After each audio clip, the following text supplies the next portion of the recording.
कृपया चैनल को सब्सक्राइब करें। धन्यवाद।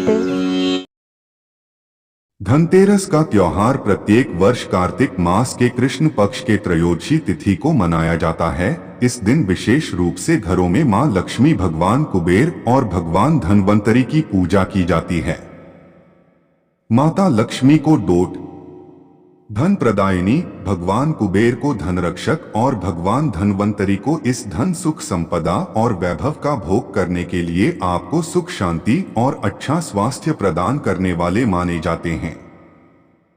साल 2023 में धनतेरस का त्योहार 10 नवंबर को मनाया जाएगा। दोस्तों, कहा जाता है कि इस दिन खरीदा गया धन और इस दिन किया गया पूजा पाठ आपको 13 गुना बढ़कर फल प्रदान करता है। तो दोस्तों, धनतेरस के उपलक्ष्य में हम आपको सुनाने जा रहे हैं मां लक्ष्मी, भगवान कुबेर और भगवान धन्वंतरी की बहुत प्राचीन और अद्भुत कथाएं। कहा जाता है कि इन कथाओं को जो भी व्यक्ति धनतेरस के दिन पूरे मन से श्रवण करता है, उसके घर में कभी धन संपदा की कमी नहीं होती है। उसके घर में सदा मां लक्ष्मी का वास रहता है। तो चलिए दोस्तों, बिना देर किए सबसे पहले सुनते हैं मां लक्ष्मी की कथा। पर दोस्तों, वीडियो शुरू करने से पहले कमेंट बॉक्स में जय मां लक्ष्मी जरूर लिखें और वीडियो को लाइक करना ना भूलें। प्राचीन समय की बात है, एक दिन भगवान विष्णु मृत्युलोक में विचरण करने के लिए आ रहे थे। तब लक्ष्मी जी ने भी उनसे साथ चलने का आग्रह किया।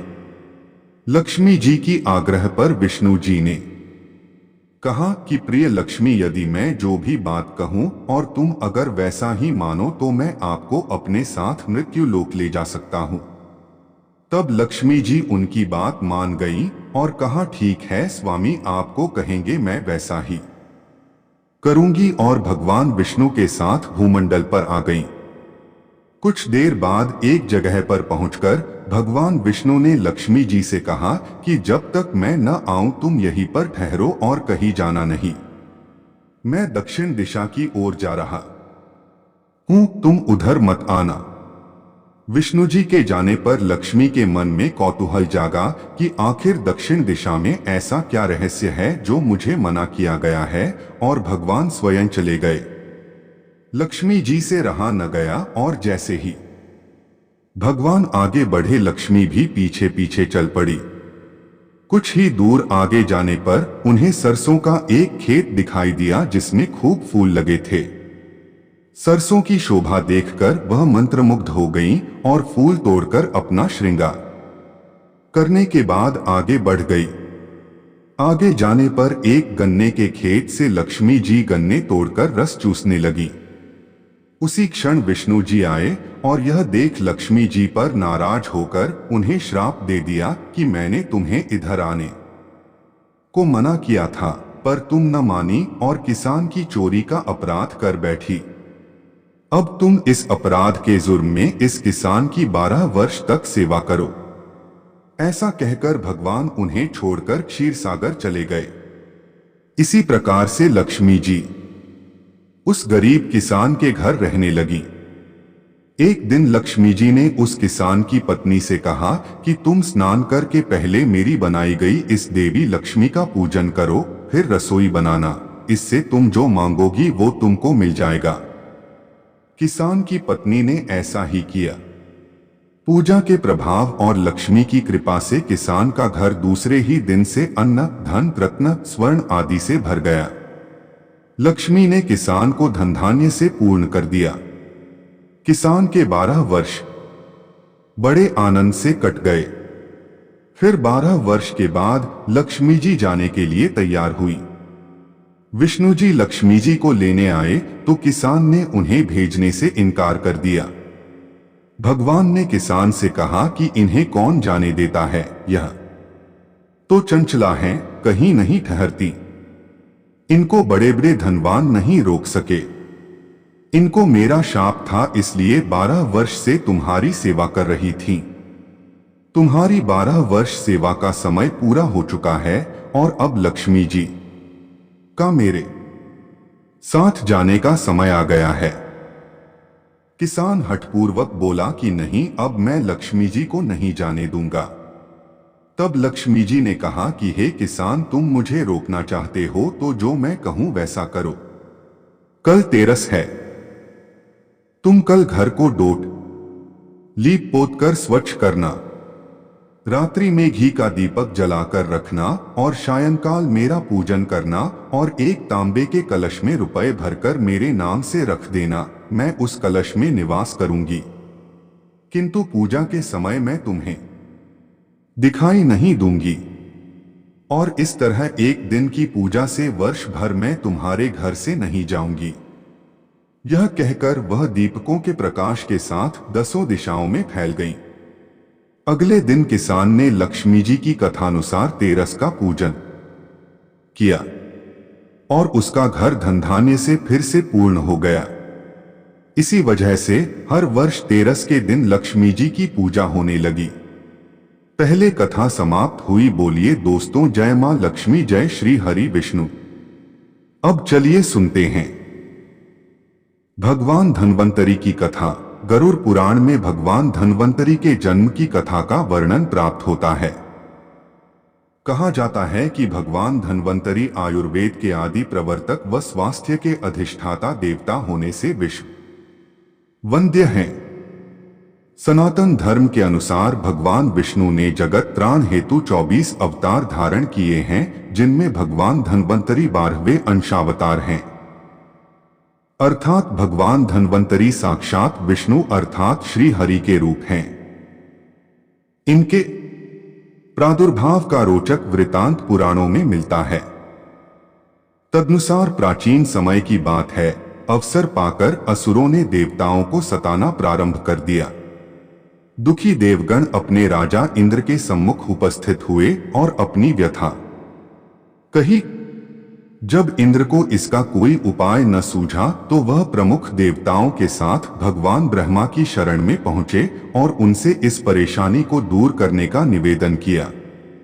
ब्रह्मा जी ने उन्हें भगवान कहा कि इसका समाधान भगवान विष्णु ही कर सकते हैं और उन सभी देवताओं को भगवान विष्णु के पास जाने का परामर्श दिया। तब सभी इंद्रादि देवगण भगवान विष्णु के समक्ष उपस्थित हुए और अपना दुख उन्हें कह सुनाया।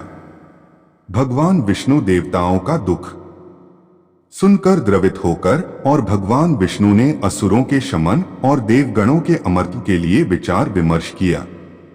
देवों और दानवों की सामयिक संधि कराकर समुद्र मंथन की योजना बनाई।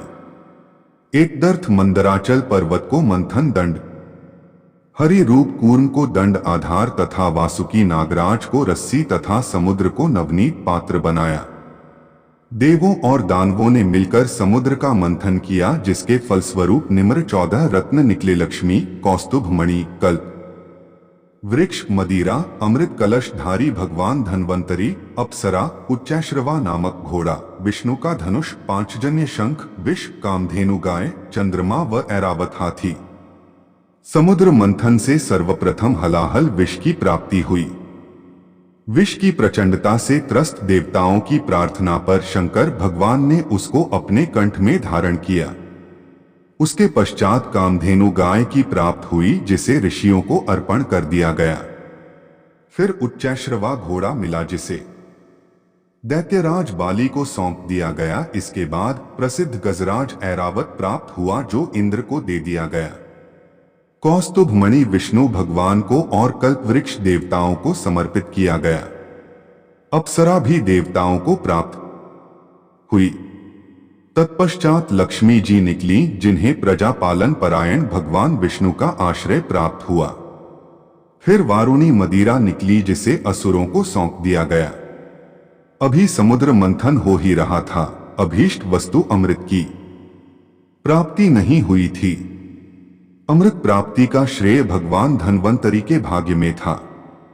अतः इस बार अमर अवतरित भगवान धन्वंतरी प्रकट हुए। आयुर्वेद शास्त्र, वनस्पति, औषधि तथा अमृत हाथ में रखे हुए रत्न आभूषण, वनमाला धारण किए हुए भगवान धन्वंतरी का सुंदर रूप विश्व को लुभा रहा था। वे आयुर्वेद के प्रवर्तक इंद्र के समान पराक्रमी व यज्ञांश भोजी थे।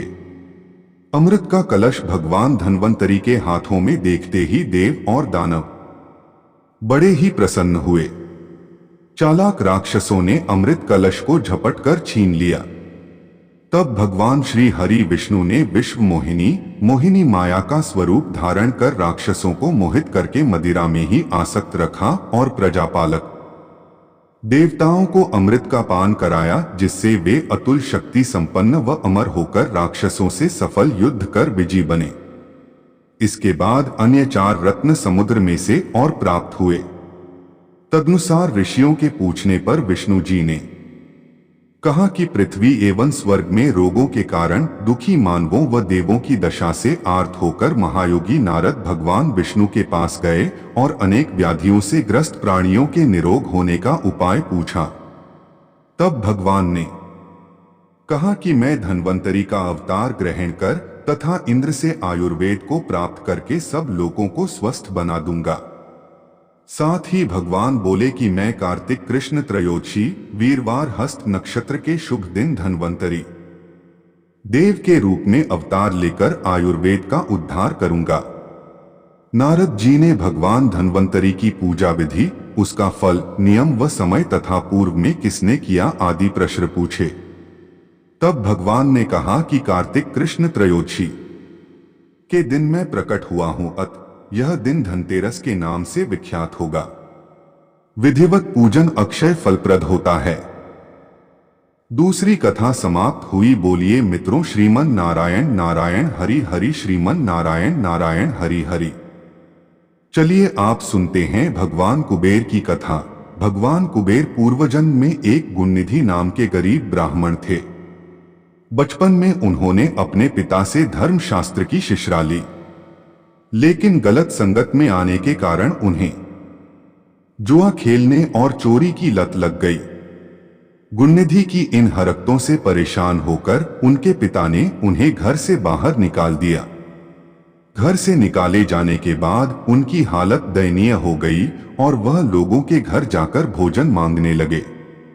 एक दिन गुणनिधि भोजन की तलाश में गांव-गांव भटक रहे थे, लेकिन उन्हें उस दिन किसी ने भोजन नहीं दिया। इसके बाद गुणनिधि भूख और प्यास से परेशान हो गए। भूख और प्यास के कारण गुणनिधि भटकते भटकते जंगल की ओर निकल पड़े। जंगल में उन्हें कुछ ब्राह्मण भोग की सामग्री ले जाते हुए दिखाई दिए। भूख की सामग्री को देख गुणनिधि की भूख और भी ज्यादा बढ़ गई और खाने के लालच में वह ब्राह्मणों के पीछे पीछे चल दिए। ब्राह्मणों का पीछा करते करते गुणनिधि एक शिवालय पहुंचे, जहां उन्होंने देखा कि ब्राह्मण भगवान शिव की पूजा कर रहे थे और भगवान शिव को भोग अर्पित कर भजन कीर्तन में मग्न हो गए। गुणनिधि शिवालय में भोजन चुराने की ताक में बैठे हुए थे। उन्हें भोजन चुराने का मौका रात में तब मिला जब भजन कीर्तन समाप्त कर सभी ब्राह्मण सो गए थे। गुणनिधि दबे पांव भगवान शिव की प्रतिमा के पास जा पहुंचे, लेकिन वहां पर इतना अंधेरा था कि उन्हें कुछ भी दिखाई नहीं दे रहा था। इसलिए उन्होंने एक दीपक जलाया, लेकिन वह दीपक हवा के कारण बुझ गया और यह क्रम बार बार चलता रहा। अंत में वह वहां से भोग प्रसाद चुराकर भागने की कोशिश करने लगे। भागते समय एक ब्राह्मण ने उन्हें देख लिया और चोर चोर चिल्लाने लगा। गुणनिधि वहां से जान बचाकर भाग निकले, लेकिन वह नगर के रक्षकों का निशाना बन गए। भोजन चुराकर भागते समय गुणनिधि की मौत हो गई, लेकिन अनजाने में उनसे महाशिवरात्रि के व्रत का पालन हो गया था, जिसके कारण वह उस व्रत के शुभ फल के हकदार बन गए थे। अनजाने में महाशिवरात्रि के व्रत का पालन हो जाने की वजह से गुणनिधि अपने अगले जन्म में कलिंग देश के राजा बने। अपने इस जन्म में गुणनिधि भगवान शिव के परम भक्त हुए थे। वह सदैव भगवान शिव की भक्ति में खोए रहते थे। उनकी इस कठिन तपस्या और भक्ति को देखकर भगवान शिव उन पर प्रसन्न हुए। यह भगवान शिव की ही माया थी। जिसके कारण एक गरीब ब्राह्मण धन के देवता कुबेर कहलाए और संसार में पूजनीय बन गए। कुबेर देव की अन्य कथा के अनुसार हिंदू धर्म के अनुसार कुबेर धन और वैभव के देवता हैं। माना जाता है कि उनके पास ढेर सारा धन है और यह आपने सुना ही होगा कि जरूरत से अधिक पैसा व्यक्ति को अंधा बना देता है। बिल्कुल ऐसा ही कुछ धन के देवता कुबेर के साथ भी हुआ।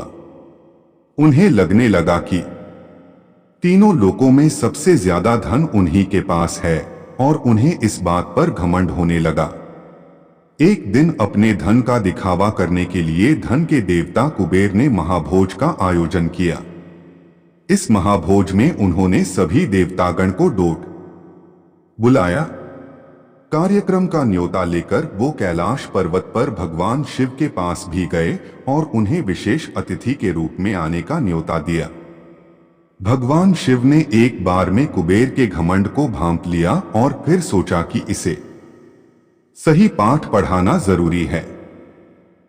यह सोचकर उन्होंने कुबेर से कहा, कुबेर, हमें तुम्हारा न्योता स्वीकार है, लेकिन किसी जरूरी काम के कारण हम महाभोज में नहीं आ पाएंगे, किंतु तुम चिंता न करो, हमारी जगह हमारा पुत्र गणेश तुम्हारे कार्यक्रम में जरूर आएगा।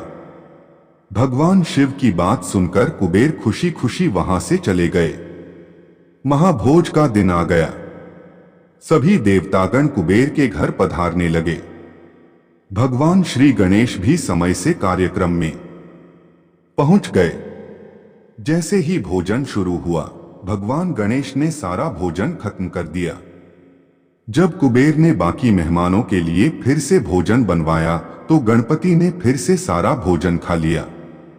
भगवान गणेश कुबेर की रसोई में रखा सारा खाना खत्म करते जा रहे थे, लेकिन उनकी भूख शांत ही नहीं हो रही थी। धीरे धीरे करके कुबेर के पास मौजूद सभी खाने की चीजें खत्म हो गईं, तो उन्होंने भगवान गणेश से कहा, प्रभु, और खाना आने में समय लगेगा, तब तक आप बैठ जाइए। इस पर भगवान गणेश ने कहा, अगर तुमने मुझे अभी भोजन नहीं दिया तो मैं तुम्हारे महल में रखी हर चीज खा जाऊंगा। यह सुनते ही कुबेर घबरा गए और उन्हें अपनी गलती का एहसास हो गया। वो तुरंत भगवान गणेश के पैरों में गिर गए और उनसे माफी मांग ली। इसीलिए भक्तों कहा जाता है कि धन हो तो कभी उसका अभिमान नहीं करना चाहिए।